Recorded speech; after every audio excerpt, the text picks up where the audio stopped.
बिस्मिल्लाहिर्रहमानिर्रहीम। अस्सलामुअलैकुम वरहमतुल्लाहि वबरकातुहू।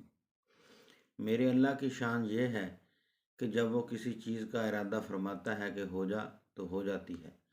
मेरा अल्लाह ही बेहतरीन दोस्त है और वही है बेहतरीन मददगार। आप देख रहे हैं मेरा यूट्यूब चैनल मेरी ज़ुबान। इस इलेक्शन में जो 2024 8 फरवरी को होने वाले हैं, पंजाब के लोगों ने फैसला कर लिया है कि हमने वोट इमरान खान को देना है, पीटीआई को देना है। चाहे बल्ले का निशान चला गया, लेकिन पीटीआई के जो हमायत याफ्ता उम्मीदवार हैं, पिछले व्लॉग में जैसे कि आपको बताया, और अपना मशहूर जो सहाफ़ी हैं, फील्ड में जो काम करने के माहिर भी हैं, अपना हबीब अकरम साहब, उन्होंने तकरीबन 58 सीटों में से 52 सीटों में पीटीआई को वाज़ेह मार्जिन से जिताया है, जिनमें से मोस्टली अक्सरियत पंजाब की हैं। लेकिन खैबर पख्तूनख्वा में तो वैसी सूरत हाल क्लीन स्वीप वाली है। तो जो लोग ये कह रहे हैं कि इस दफ़ा हालात साजगार नहीं है, जिन्होंने भाई वोट बल्ले को देना था, उन्होंने बैंगन को भी दे देना है, उन्होंने हुक्के को भी दे देना है, उन्होंने चारपाई को भी वोट दे देना है। पीटीआई के हमायत याफ्ता उम्मीदवारों के जो भी वोट हैं, जो भी उम्मीदवार हैं, उनका जो भी निशान है वोट, अक्सरियत में अवाम ने फैसला कर लिया है कि उसी को जिताना है इस दफ़ा, यानी कि कैदी नंबर 804। तकरीबन 71 में जो इलेक्शन हुए थे मशरक़ी पाकिस्तान में, उस वक्त इस्टेब्लिशमेंट की मुकम्मल मुखालफत थी अपना शेख मुजीबुर रहमान को, और यही ख्याल था कि 162 नशिस्तों में से तकरीबन 35-40 के करीब शेख मुजीबुर रहमान नशिस्तें जीतेगा। लेकिन हर किस्म के हरबे के बावजूद 162 नशिस्तों में से 160 नशिस्तें जो है वो शेख मुजीबुर रहमान जीता था। तो इसी तरह सन 2002 में तैयब उर्दगान तुर्किया में, उसकी जो जमात थी उस वक्त, मेरा ख्याल है उसका जस्टिस पार्टी नाम था, वो भी जेल में था। उस वक्त पाकिस्तान की जो इस वक्त सूरत हाल है, यही सूरत हाल तुर्किया की थी। तो जेल में था, इलेक्शन हुए, इलेक्शन में तैयब उर्दगान कामयाबी के साथ जीता, मुखालफत के बावजूद वहाँ की इस्टेब्लिशमेंट के, और फिर वो बाहर आया, वज़ीर आज़म बना, और मुल्क कहाँ से कहाँ 20 सालों में चला गया। तो मेरा ख्याल में भी ऐसी ही सूरत हाल पाकिस्तान में होगी कि इमरान खान चाहे जेल में है, उसे लड़ने की इजाज़त है कि नहीं है, उसकी जमात पर जितनी भी पाबंदी हैं, इसके बावजूद वो पंजाब, खैबर पख्तूनख्वा और कराची में अच्छा डिलीवर करेगी और 2/3 से ज़्यादा नशिस्तें जीतेगी। जो लोग तजिया नगार ये फैसला कर रहे हैं कि नवाज शरीफ साहब, नवाज शरीफ ने कल का जलसा आपने देख लिया हफ्साबाद का, आज खानेवाल में जलसा था मियाँ नवाज शरीफ साहब का, वो आए ही नहीं। यानी कि 2 दिन के बाद एक जलसा, 15-20 दिन रह गए पीछे। पिछली दफ़ा 2018 में जब इलेक्शन हुआ था, इमरान खान ने एक दिन में 5-5, 6-6 जलसे करके ना वो जो सियासी मूवमेंट है वो बना दिया था। चाहे जो मर्जी कह लें, एक दफ़ा जमात का जब मूवमेंट बन जाता है, उस वक्त जो मार्जिन था वो भी तकरीबन 43-44% था, यानी कि पीटीआई 1-2% के साथ मुस्लिम लीग नून से आगे थी। लेकिन अब तो 20-20%, 25-25 तो पंजाब की जो आप देख लें मुकम्मल लिस्ट, 20-25% से भी ज़्यादा पीटीआई की पॉपुलैरिटी ऊपर है। जो 25 का मतलब है कि नवाज शरीफ साहब की जो नून लीग का आप 25% कहें, समझ लें कि वो 25,000 है, और पीटीआई का जो 45% है तो वो समझ लें 45,000 है। इसी तरह वो 45% का जब डबल करेंगे, वो समझ लें कि 90,000 1 लाख हो जाएगा, इसका 50,000 होगा। ये 40-40, 50-50,000 का जो गैप है वोटों का, वो कैसे पूरा होगा, मेरी समझ में नहीं आता। और ये लोगों को जो वज़न करने का तरीका शुरू किया हुआ है मीडिया ने, मेन स्ट्रीम मीडिया में, आज़ाद उम्मीदवार जीत जाएंगे, आज़ाद उम्मीदवार जीत जाएंगे। अपना पीपल्स पार्टी ने उस पर उम्मीदें रखी हुई हैं उनको ख़रीदने के लिए, और इसी तरह अपना इस्तेहकाम पार्टी जहांगीर तरीन साहब ने उस पे उम्मीदें रखी हुई हैं। खुदा के लिए यार कोई अकल के नाखून ले। तो ये जो पीटीआई के अच्छे उम्मीदवार थे पिछली दफ़ा जो वज़ीर बने, एक लंबी लिस्ट है। असद उमर, फैसल वावड़ा, फवाद चौधरी, अली जैदी, इमरान इस्माइल जो गवर्नर थे, फ़याज़ुल हसन चौहान जो वज़ीर थे, हाशिम डोगर वो भी वज़ीर दाखिला रहे, परवेज़ खट्टर। आप सूरत हाल देख लें उसकी। खैबर पख्तूनख्वा में जो महमूद खां हैं वज़ीर आला, उस्मान बुज़दार पंजाब का वज़ीर आला, जो कि सभी कहते हैं कि ये इमरान खान का गलत तरीन फ़ैसला था। अल्लाह ताला ने इन लोगों से जान छुड़ाई है पीटीआई की। ये एक लंबी लिस्ट है जिन्होंने भाई पीटीआई छोड़ी, उनकी सियासत ख़त्म हो गई। सियासत ख़त्म होगी इस दफ़ा इलेक्शन। ये तकरीबन आधे से ज़्यादा तो इलेक्शन ही लड़ रहे हैं, और जो लड़ रहे हैं वो सवाल ही नहीं पैदा होता कि चाहे इस्तेहकाम पार्टी से है, चाहे वो अपना परवेज़ खटक ग्रुप है जो इस्तेहकाम पार्टी है में चले गए हैं, इनका जीतने का सवाल ही पैदा नहीं होता है। अपना मुल्तान से अपना ये कहते हैं कि हम जमात जो भी है हुकूमत है हम उसमें शामिल होंगे। जहांगीर साहब वो खुदा के लिए पहले इलेक्शन तो जीत ले। लोधरा से जीतना मुश्किल है तुम्हारा, मुल्तान से तो बिल्कुल ही मुश्किल है। तो अब फ़र्ज़ करें जो आज़ाद उम्मीदवार हैं वो जीत जाएंगे पीटीआई के हिमायत याफ्ता, जो ज़्यादा अक्सरियत से जीते हैं। कोई पागल ही होगा। ये तो फ़र्ज़ करें हुकूमत, पहली तो बात है कि जो कहते हैं ना कि हुकूमत नहीं बनेगी, हुकूमत भाई पीटीआई की बनने के चांसेस हैं। ये हालात उस तरफ इलेक्शन के बाद इस अक्सरियत से आज़ाद उम्मीदवारों ने जीतना है कि इस्टेब्लिशमेंट को बात करना मजबूरी बन जानी है इमरान खान के साथ। हालात ऑटोमेटिक बिल्कुल बदल जाने हैं, क्योंकि फ़ैसला तो मेरे अल्लाह ताला ने करना है। आदमी लाख सोचता रहे कि अल्लाह ताला ने तो फैसला किया हुआ है, किसने जीतना है किसने हारना है वो तो लिखा हुआ है तकदीर में, आप जो मर्जी कर लें। तो मेरे ख्याल में पीटीआई अक्सरियत से जीतेगी, हुकूमत पीटीआई बनाएगी, लेकिन वो साल 6 माह से हुकूमत करके असम्बलियाँ तोड़ के दोबारा इलेक्शन करवाएंगे 2025-26 में। और अगर खुदा ना खास्ता सारी जमातों ने मिलकर नून लीग, फिर भी मुझे है ना ये हो सकता है कि मियाँ नवाज शरीफ साहब सदर बन जाए। अगर ज़्यादा धांधली होगी भाई, वो पहली बात मैं बार बार कह रहा हूँ कि इलेक्शन वाले दिन धांधली नहीं होती। धांधली अगर इलेक्शन वाले दिन होती इतनी ज़्यादा हो सकती, तो जो पहले जो काम कर रहे हैं ये ना करते।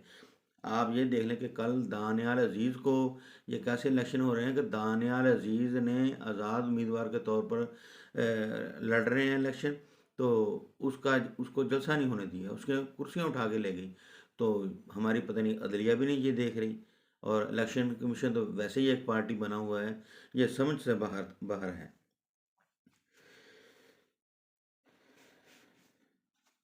ये उसके बाद एक खबर है जी कि नारोवाल में तकरीबन 45 यूनियन कौंसिल के जो नाज़मीन हैं उन्होंने इलेक्शन कमीशन में पिटीशन दायर की है कि जो एहसन इकबाल है पुलिस के ज़रिए हमें फोर्स कर रहा है। तो ये हालात हैं इन लोगों के। अगर नून लीग की इतनी पॉपुलैरिटी होती तो नवाज शरीफ साहब आज खानेवाल में तकरीर करने के लिए ये नहीं आए। तो पिछली दफ़ा जब वज़ीर आज़म बने थे तो तकरीबन 4 साल से 1.5 साल ये मुल्क से बाहर रहे थे। इन लोगों ने क्या हुकूमत करनी है। तो खुदा के लिए इन लोगों से पाकिस्तान को बचाएं, और पाकिस्तानी अवाम भी इस सिलसिले में मेरा ख्याल कहता है कि अब हम ठोक के मैदान में निकल आई है, और डरेंगे नहीं इंशाल्लाह ताला। 8 फरवरी को खुद ब खुद अवाम वोट के लिए निकलेंगे, चाहे जितनी मर्जी सख्ती कर लें। इसी तरह जासमीन राशिद ने तो लाहौर में जितने भी सर्वे हुए हैं भाई, लाहौर में जितने भी सर्वे हुए हैं नवाज शरीफ साहब कि जितनी भी धांधली कर ले जीतते हुए नज़र नहीं आ रहे। क्योंकि लाहौर अकेला जासमीन राशिद ही नहीं, आज जो सर्वे किया है लाहौर रंग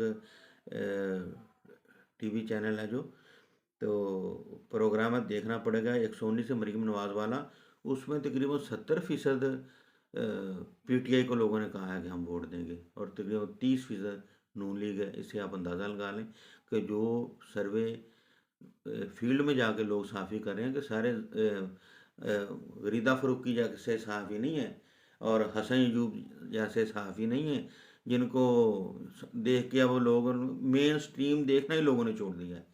ऐसे सहाफ़ियों की वजह से ना अब जो सहाफ़ी थे, कई लोगों ने तो सहाफ़त छोड़कर मुल्क से बाहर चले गए। तो वैसे जाना नहीं चाहिए था, डरना नहीं चाहिए। अगर सहाफ़त करनी है मुल्क में रह के करे। अरशद शरीफ शहीद, अल्लाह उन्हें जन्नतुल फ़िरदौस में आला मुकाम करे। तो उस पर हालात तंग कर दिए गए। जब हालात तंग कर दिए गए, वो मुल्क छोड़ के चला गया। जहाँ पर लिखी है मौत, तो मुल्क से बाहर भी आ जानी है। तो ये जो बड़े बड़े नाम हैं, डॉक्टर मई साहब हैं, साबर शाकर साहब हैं, तो इसके अलावा और काफ़ी साथी हैं जो मुल्क से बाहर चले गए हैं। तो मेरा ख्याल कहते हैं उन्हें अब आ जाना चाहिए पाकिस्तान में, और कहते हैं कि जहाँ पर होगा जो देखा जाएगा। इमरान रियाज ने मुश्किलात बर्दाश्त नहीं की। अगर आपने मुश्किलात बर्दाश्त ही नहीं करनी, और सहाफ़त का पेशा जिसमें कहते हैं कि सच बोलना पड़ेगा, भाई जो सच बोलना है तो फिर मुश्किलात भी बर्दाश्त करनी पड़ेंगी। मेरा इस प्रोग्राम की वसात से तमाम साफ़ियों से जो मुल्क छोड़ के चले गए हैं, उनसे दरख्वास्त है कि वो पाकिस्तान आए। और इस वक्त पाकिस्तान और पाकिस्तानी अवाम को आप लोगों की ज़रूरत है, सच बोलने वाले साफ़ियों की ज़रूरत है, जो ज़र्द सहाफ़त के अलमबरदार हैं। हसन अयूब जैसे, और दूसरी अपना ये खातून है जो नाम ही भूल जाता हूँ मैं, जो मुल्तान की समझ लो कि सहाफ़त के नाम पे कलंक है, गरीदा फ़ारूकी। इन जैसे सहाफ़ी छाए हुए हैं अब। तो इनसे जान छुड़ाएं और पाकिस्तान में आकर चैनल बनाएं, अपने चैनल बनाएं भाई। आपकी आवाज़ बैरून मुल्क से पहुंचती है, जहाँ भी आए कम से कम डट के पाकिस्तानी अवाम के साथ खड़े तो हों। तो एक खबर आई है कि फैसलाबाद में NA 96 तांदलियावाला वाला जो हल्का है, आयशा रजब पिछली दफ़ा जो नून लीग की उम्मीदवार थी, तो इस दफ़ा उसे टिकट नहीं दी। तो इसने अपना PTI के उम्मीदवार की हमायत कर दी है वहाँ पे। तो जो सर्वे आया था उसमें PTI की पॉपुलैरिटी पहले 47% थी और नून लीग की 35% थी, यानी कि 12% PTI पहले ही आगे थी। अब जो पिछली दफ़ा नून लीग की जो कैंडिडेट है, उसने PTI की सपोर्ट कर दी है। इससे आप अंदाज़ा लगा लें कि क्या सूरत हाल बन रही है। और इस आखिर में, प्रोग्राम के आखिर में, कि खानेवाल में मरीम ने कहा कि नवाज अपना इमरान खान को उसका साथ छोड़ के चले गए, नवाज शरीफ के साथ हमारे खड़े रहे, मुश्किल वक्त में किसी ने नहीं साथ छोड़ा। भाई अपना खानेवाल में इसी हल्के की मैं बात करता हूँ, जब मियाँ नवाज शरीफ साहब छोड़ के चले गए थे तो कोई टिकट लेने वाला नहीं था। अपना जो इस दफ़ा PP 207 हल्का है, यहाँ से शहजाद खाकवानी ने टिकट ली थी। और PP जो 208 इस वक्त हल्का है, जहाँ से जवाद शाह को टिकट मिली थी, और जिसने 2000 वोट दिए थे पूरे हल्के में। कितने? सिर्फ 2000 वोट दिए थे, कोई टिकट लेने वाला नहीं था। और फरदुल्ला खान साहब ने NA की टिकट दी थी। यानी कि मुश्किल वक्त में कोई भी सभी के साथ ऐसा होता है। लेकिन उस वक्त तो हालात ये बने थे, नून लीग का वोटर भी नून लीग को छोड़ गया था कि आप लोगों के साथ। लेकिन इमरान खान के साथ अवाम खड़ी है। लोग वो छोड़ के गए हैं जो कमज़ोर थे, करप्ट थे। वो अल्लाह ताला ने तो एहसान किया इन ऐसे लोगों से इमरान खान की जान छुड़ाई है कि रऊफ़ क्लासरा कालम लिखता रहा इसके बारे में, अली ज़ैदी के बारे में कैसी करप्शन करता है, लेकिन पट्टी बंदी हुई थी। तो अल्लाह ताला ने जान छुड़ाई है ऐसे करप्ट लोगों से। ये करप्ट जो लोग होते हैं, इनसे डील करना आसान होता है एस्टेब्लिशमेंट का। जो ईमानदार होता है वो साथ खड़े। जासमीन राशिद साथ खड़ी। अब कितनी एक लंबी लिस्ट है। और अल्लाह के बंदों, नई क़यादत मिली है इमरान खान की हुकूमत में, जो साथ साथ खड़े हैं। जब अवाम साथ खड़ी है तो उम्मीदवार की अब कोई वैल्यू नहीं रही है। अवाम ने वोट इमरान खान को देना है, PTI को देना है, निशान चाहे कोई भी हो। तो कहने का मतलब ये है कि उस वक्त ये लोग कहाँ चले गए थे। जुबैद हाशमी को बेचारे, इस वक्त भी जुबैद हाशमी को टिकट नहीं दी इन लोगों ने। को 5 साल सोबतें बर्फ़ पे उसको लटकाया गया, लिटाया गया। जुल्म सितम उसने बर्दाश्त किया। और जब अच्छा वक्त आया, उसे ऐसे पार्टी से निकाल दिया मरकज़ बार। ये सभी ऐसा इकबाल कहाँ चला गया था? जो ख्वाजा आसफ सारे मुल्क छोड़ के चले गए थे। पाकिस्तान बैरून मुल्क जाके कोई कोई मुलाजमत कर रहा था, कोई मुलाजमत कर रहा था। अब बातें बना रहे हैं, अवाम को बेवकूफ़ बना रहे हैं। अवाम को सब पता है। तो मैं वाज़ेह कर दूं, ये ब्रेकिंग न्यूज़ ही है कि 8 फरवरी 2024 को जो इलेक्शन होंगे, आज़ाद उम्मीदवार अक्सरियत से जीतेंगे। और ये इस प्रोपोगंडा, ये इनका कामयाब नहीं होगा। वो इमरान खान के साथ ही खड़े होंगे। जैसे मैंने पहले कहा कि जो इन लोगों की सियासत ख़त्म हो गई है, जो पीटीआई को अब छोड़ देगा, उनकी सियासत मिर्चा के लिए ख़त्म हो जाएगी। दोबारा उन्होंने सियासत नहीं करनी है। दोबारा इन इन लोगों को किसी ने मुंह नहीं लगाना है, अगर ये इन्होंने इस मुश्किल वक्त में इमरान खान को साथ छोड़ दिया। तो बस आज इतना ही काफ़ी है, बाकी बातें इंशाअल्लाह ताला कल करेंगे आपसे।